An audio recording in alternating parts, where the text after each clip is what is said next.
arlada haddi lagugu aamino ummadda uu safeeyo adeega laga dhigo howlaha arlada haddi lagugu aamino ummadda uu safeeyo adeega laga dhigo ay furan idinkuma arkaysid ehela joogo ay furan idinkuma arkaysid ila adeerko ay furan idinkuma arkaysid ila adeerko min xilqaaday بسم الله الرحمن الرحيم أخيارنا شرفت الأمير والبو جوكتان يحل والبو تكجرتان وحيدكم سلام يا سلامة النبضة سلامة إسلامك السلام عليكم ورحمة الله وبركاته سلام كدب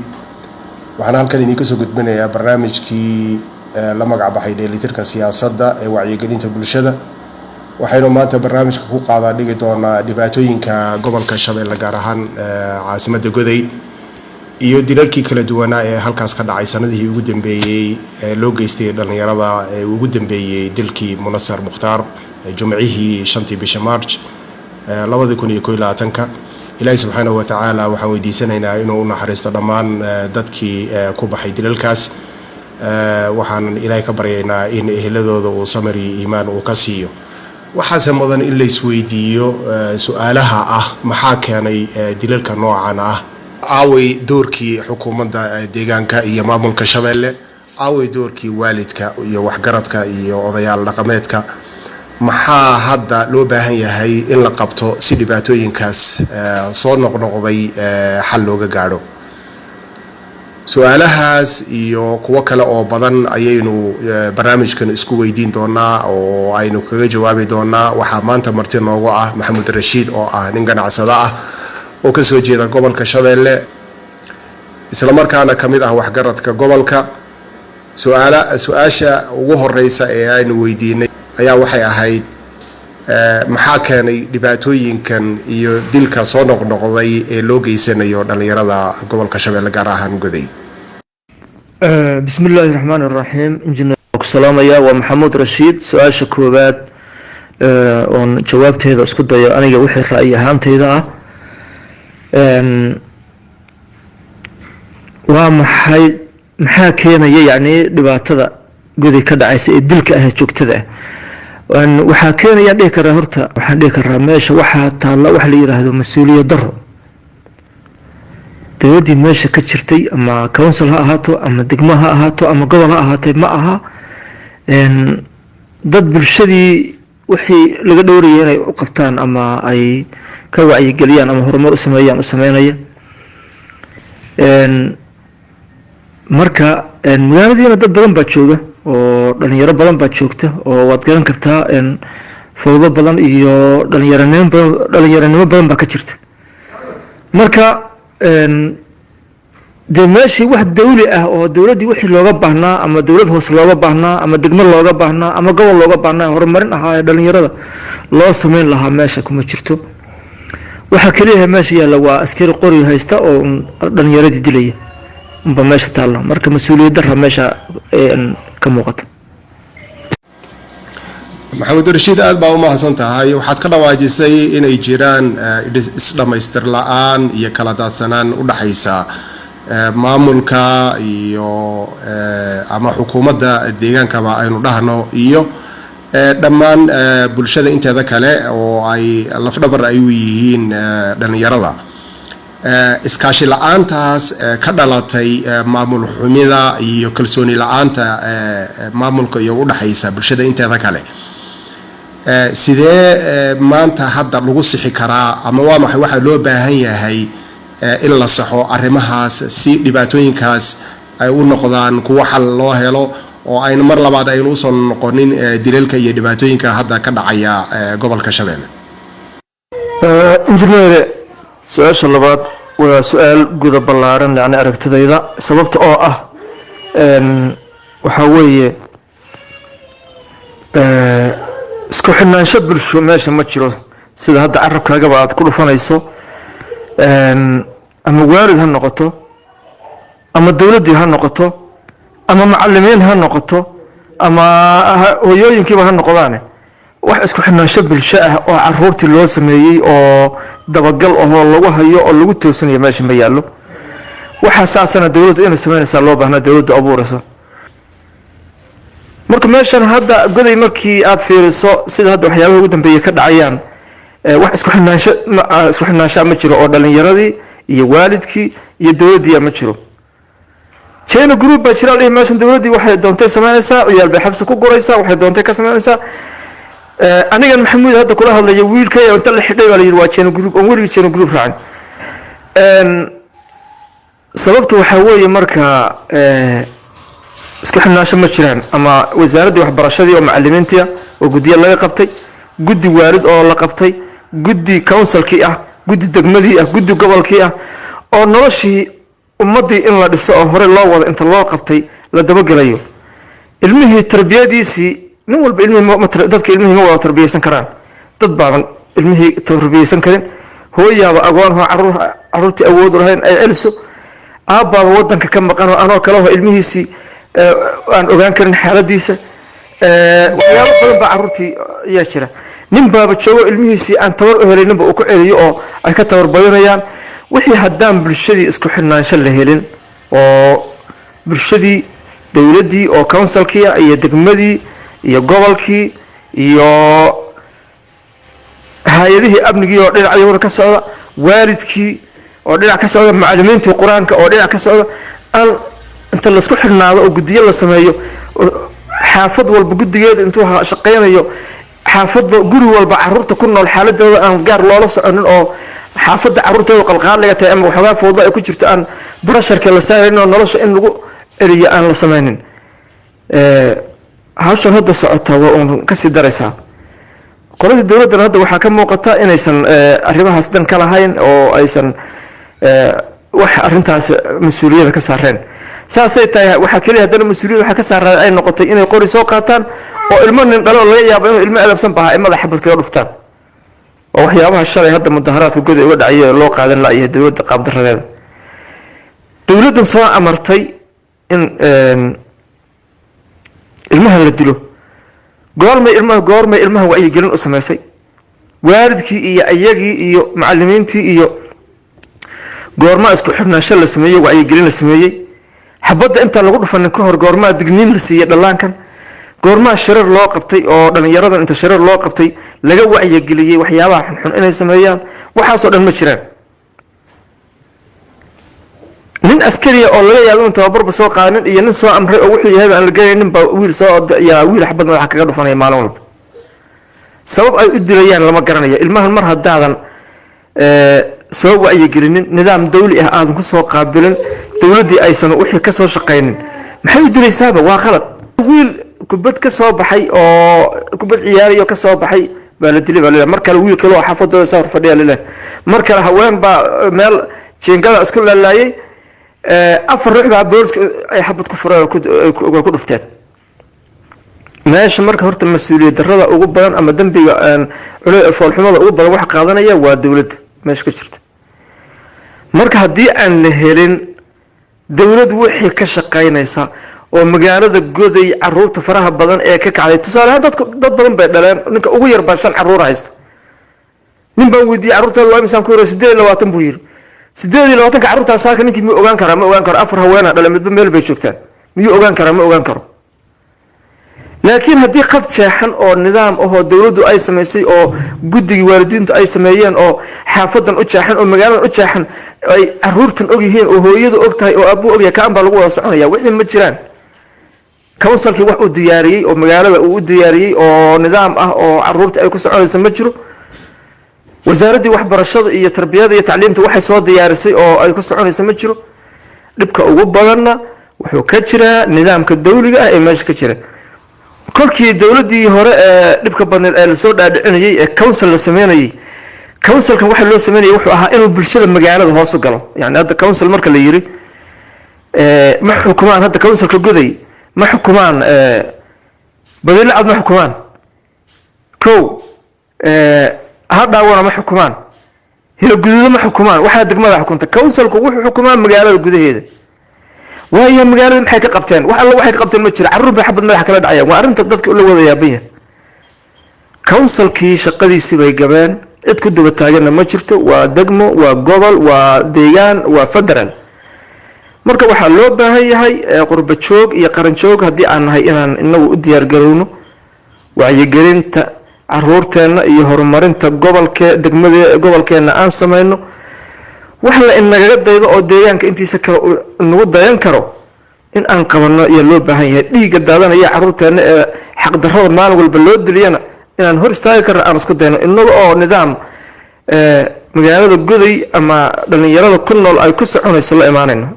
taasaan midaan kaga jawaabi lahaa aniga ra'yiga yarka aad baan ku salaamaya maxamed rashiid aad baa u mahadsan tahay jawaabta aad ka siisay runtii sanadihii ugu dambeeyay waxaa in badan laga hadlayay dhibaatooyinka kala duwan ee ka dhacay gobolka Shabeelle hase yeeshee waxaa muuqatay in ay mar walbaba ku dhacayeen dhaga xiran oo aanan dan laga lahayn waxyaabihii mar walbaba ka dhacay halkaas oo ahaa kuwo mar walbaba isa soo tarayay maalinta ka dambaysa sida aynu ula soconno gobolka Shabeelle wuxuu leeyahay kheyraad badan oo dhinaca beero iyo xoolo iyo shidaal intaba kheyraadkaana dad fara badan oo deegaanka mar walba waxay jecel yihiin inay ku soo hirtaan magaalada goday gaar ahaan waxaa ku nool dad fara badan oo runtii waxaa la dhihi karaa waa magaalada kaliya ay dad fara badan oo kala duwan ay ku nool yihiin iyagoo markaas jecel inay ka faa'iideystaan dhinaca ganacsiga iyo beeraha iyo waxyaabaha kale ee la midka ah waxyaabaha ugu muhiimsan ee dawladdan lagu taageeray ee la doonayay in la helo wuxuu ahaa nabadgelyadii hadda waxaa muuqata in ay runtii su'aal weyn hadda ay dusha ka saaran tahay maadaama ay dhibaatooyin fara badan ay hadda ay ka dhacayaan gobolka Shabeelle gaar ahaan sanadkii ugu dambeeyay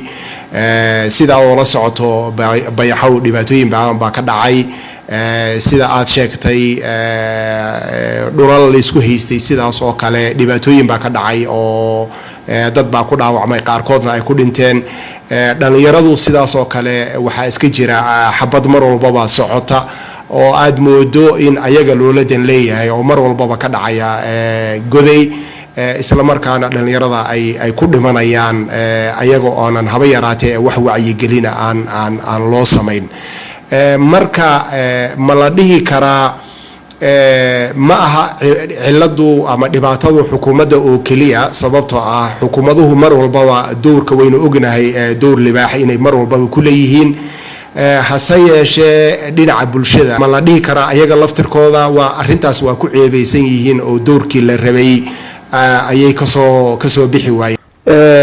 arrintan doorkii dawladdu ay lahayd way qaadan weyday doorkii madax dhaqameedka gobolka Shabeelle ay lahaayeen way qaadan waayeen meeshana dhibaato talo dhiig baa yaalo maalin walba dhiig baa daadanaya oo meesha dhibaato ma jirto lama dhihi karo maalin walba wiil askari baa qori soo qaadanaya mid isaga aan dhaaminna wuu soo amraya xabad baa dhalinyaro meel tahay madax lagaga dhufanaya maxkamad ma soo xukumin boolis ma soo qabanin meel lagu soo eedeeyay meena arag wiil baa saakada la dilay in baad maqlaysa arrinta waxaa lagaga bixi karaa markii dawladduna dowrkeeda ay gabtay madax dhaqameedkuna dowrkiisa uu gabay culimadu waa inay ka kacdo masaajidda salaada jumcaha waa in lagu daro arrintan dhibaatada ka dhacaysa goday ee soo noqnoqonaysa in deegaanka intiisa kale ka jirin khudbada jumcada ee magaalada goday masaajidada waa inay culimadu ku soo daraan maxaadirooyin waa in la qabto arrinta culimadu ay kaga hadlaan haddii la yiraahdo waa inay culimadu u istaagto arrintaas sidii loo joojin lahaa waxaa loo joojin karaa marka culimadu markay ka hadasho culimadu waa inay dawladdii la hadasho oo masaajidada kala hadasho oo message-ka masaajidada looga gudbiyo madax dhaqameedkii waa in lala hadlo magaaladu waa inay arrintii ka kacdo waa in inta la wada hadlo madax dhaqameedka culimada hooyooyinka xaafad inta loo shiriyo arrintan inta laga wada hadlo sidii looga hortegi lahaa loo diyaar garoobo waa in dawladdii loo yeero oo inay dawladdii dembigan leedahay oo iyadu dadka laynayso iyadu dawladdii ayna waxaan qabaninna ayna wax qabanin haddana dadka leynayso dhalinyarada magaalada leynaysana loo sheego. waa in sidii loo joojin lahaa marka dood cilmiyeed inta laga qabto xaafad dhalinyarada loogu qabto shir, ayaga dhexdooda guddiyo laga qabto, iskoolada sidoo kale loo yeero oo macalimiinta iyo maamulayaasha laga soo qaybgeliyo shirarka. arrintii waa in inta maxaadarooyinka laga qabto horta la qiimeeyo, kadibna si loo joojin lahaa inta la iska qaato la joojiyo. laakiin sida hadda ay goday ku socoto waa si fool xun. maalin walba in xabad la iskala dhaco caruur wax loo dul qaadan karo ma aha. foolxumadana waxay ka socotay ugu badan hadda ee la sheegayo waa councilka degmadana ma aha, gobolkana ma aha. walow ama gobolku ama degmadu wixii ay arkaan ay waxba ka qaban laayihiin oo de ayagu mas'uuliyaddu ay saaran tahay, haddana dhibaatada ugu badan iyo foolxuman ugu badan ee ka jirta ama dhiigga socda waxa sababta u ah waa councilka. councilku doorkoodii way gabeen. mar hadday gabeen waxa kaliya micnsan waxay noqotay in dad xabad la dhacaan. in dhalinyaradii laga bariyo councilka oo masaajidada iyo madax culimada iyo suldaamada iyo ugaasyada iyo macalimiinta iyo hay-adaha dawladda oo wada socda inta xaafad dadka loo shiriyo, dhalinyarada gaar loola wada shiro, wixii sidii loo joojin lahaa la isla qaato. baan anuu ku talinayaa ra'yigayga yarka ah. aad baan ku salaamaya. maxamed rashiid aad buu mahadsan yahay waqtiga uuna siiyey. dhegaystayaal waxaan soo gaaray gabagabadii barnaamijka. waxaanu kusoo koobaynaa dhowr qodob oo kala ah. number 1, xukuumaddu waa inay doorkeeda ay ka soo baxdaa.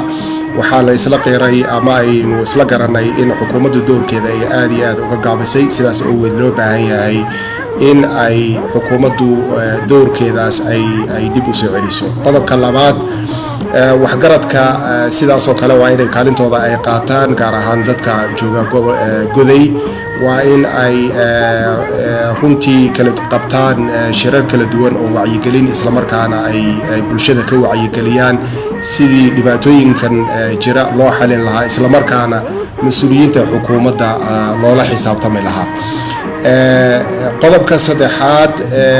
in la wada ilaashado nabadgelyada iyo gaar ahaan gobolka Shabeelle iyo magaalada Goday, maadaama la og yahay in gobolku uu yahay gobol dad fara badan ay degan yihiin, isla markaana lagu soo hiranayo, loona baahan yahay in la ilaaliyo nabadgelyada si markaas maalgashiyaasha kala duwan ama dhinaca federaal ha noqdaan ama dhinac